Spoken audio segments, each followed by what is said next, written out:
You've probably been told that money is a spreadsheet game. Well, it's not. It's a dopamine game. It's all psychology. And today, we're going to fix the way you play it. All right, let's just start with a quick question. When I say the word wealth, what picture pops into your head? Seriously, be honest with yourself. For most of us, it's probably something like a fast car, a huge house, or maybe one of those crazy watches you see all over social media.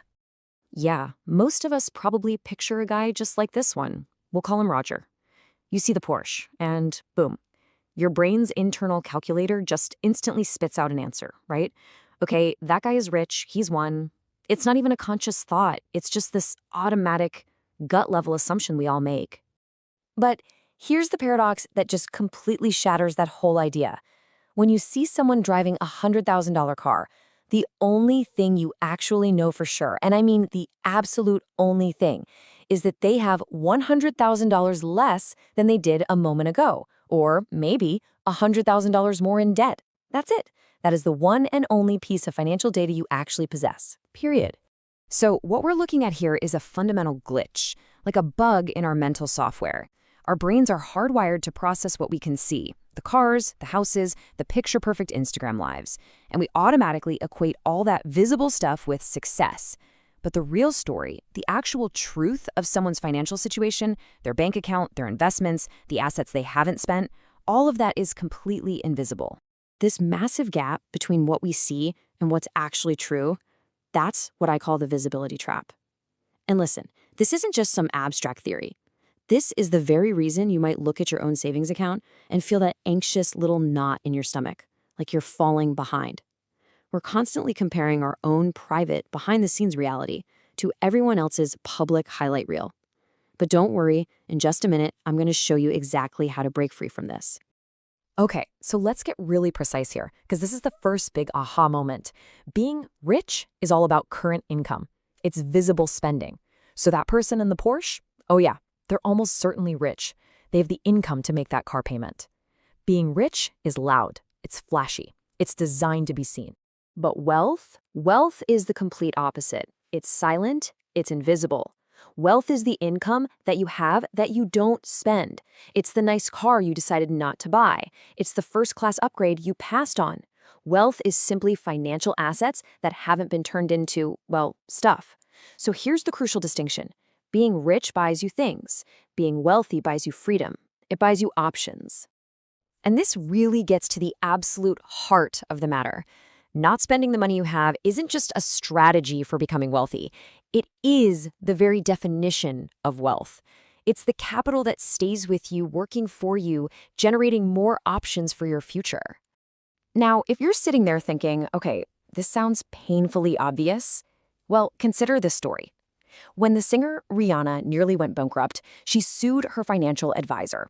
And his defense in court was, frankly, amazing. He basically asked, was it really necessary to tell her that if you spend money on things, you will end up with the things and not the money? Apparently, the court's answer was yes.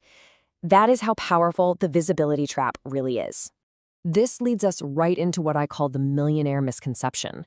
When most people say they want to be a millionaire, what are they really picturing in their head? They're picturing spending $1 million. They imagine the lifestyle, the vacations, the luxury. But that very act is the literal mathematical opposite of having $1 million in assets. It's this deep psychological contradiction that keeps so many people from ever actually getting there. So why are we all so susceptible to this trap? It's simple, really. We're creatures of imitation. We learn by copying what we see. But here's the catch. Since true wealth is, by definition, invisible, we have no one to learn from. The only role models we can actually see are the rich ones, the people doing all the spending. So we copy their behavior, thinking it's the path to success, when in reality, it's often the expressway to financial anxiety. But let me introduce you to the perfect invisible role model, a guy named Ronald Read. By all outward appearances, he lived a simple life. He was a janitor, a gas station attendant. Nobody ever pointed to him and said, now that's my financial goal. But when he passed away at 92, it was discovered that he had quietly, secretly amassed an $8 million fortune, most of which he left to charity. He was the ultimate wealthy role model, but his genius was completely hidden in plain sight. Okay, so how do we fight back against this flawed mental programming? We need what I like to call a system update. Let's call it the wealth override. Now, this isn't about some complex spreadsheet or a new budgeting app. Nope. It's about 3 simple but incredibly powerful mental shifts to short-circuit the visibility trap for good. First, redefine your goal. You have to realize that you don't actually want a nicer car. What you really truly want is the respect and admiration you think the car will bring you. The real prize here isn't more stuff, it's freedom. The ultimate point of wealth is to gain control over your own time. Second, suppress the signal. Just let go of the urge to signal your success to others. Trust me, things like humility, kindness, and empathy will earn you far more genuine respect than horsepower ever will. And third, seek out invisible mentors. The world is full of Ronald Reeds, people who look modest but are truly wealthy. Learn from their restraint, not from the loud displays of others. So, let's circle all the way back to where we started. After everything we've just decoded, what does wealth look like to you now? The answer is, it looks like nothing. It's completely invisible. It's the quiet confidence of knowing you have options.